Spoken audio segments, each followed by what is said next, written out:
The history of women in science. We all know science and scientists like Isaac Newton, Sir Francis Bacon, and Galileo became well known in the 16th and 17th centuries. This is known as the scientific revolution. But did you know there was uncredited female scientists as well? This includes Lisa Meitner and her research on nuclear fission that was stolen from her partner Otto Hahn. There is also Rosalind Franklin on the creation of the double helix, which Watson and Crick were only credited for. In fact, Marie Curie, the pioneer of radiation, was the only woman to win 2 separate Nobel Prizes in 2 separate sciences. Unfortunately, she was denied membership to the French Academy of Sciences like most women for being female. As of now, there is only 17% of women in mathematics, 18% in physics, 19% in engineering, and 31% in chemistry. That is almost a double increase since the past few decades. Hopefully the number continues to rise. Hi, I'm Maggie Hayes and I'm a 4th year chemistry student. Currently this semester I'm taking biochemistry and organic chemistry too. I had a wonderful experience being a woman in this major.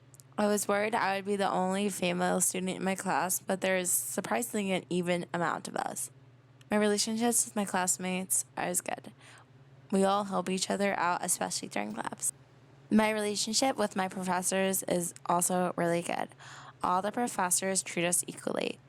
I've had around 4 female professors throughout my time at SUNY Oswego, which is low compared to that of male professors.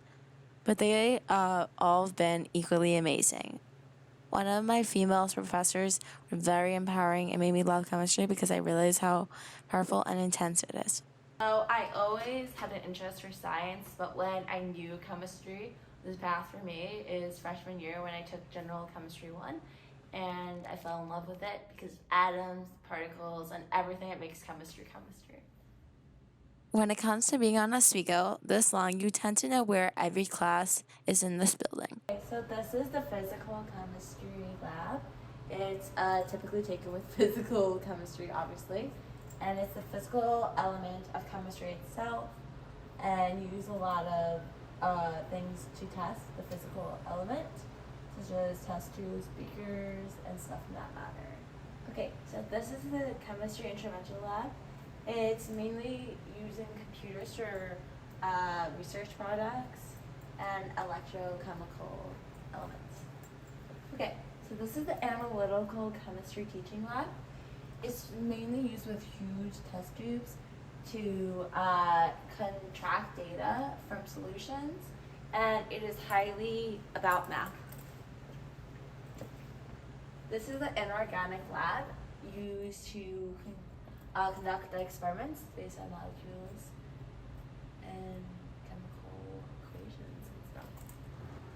Okay, so this is one of the general chemistry labs.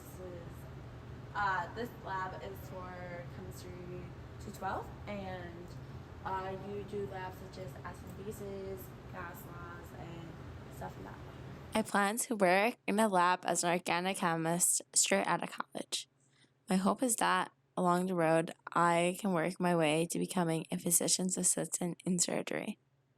I currently do not have any specific fears of being a woman in this field, but I do worry about not getting paid as high as men, since men typically get paid higher than women. I know it will be a hard and long journey, but I'm ready for this challenge because I know when I succeed, it's going to be very rewarding, especially financially. I'm currently working 30 hours a week at my local Tully's to satisfy my bills and pay for rent so me and my cat have somewhere to stay. It's hard work, but I'm doing it. Any free time I get goes to studying for my tests. That's roughly 4 hours a day.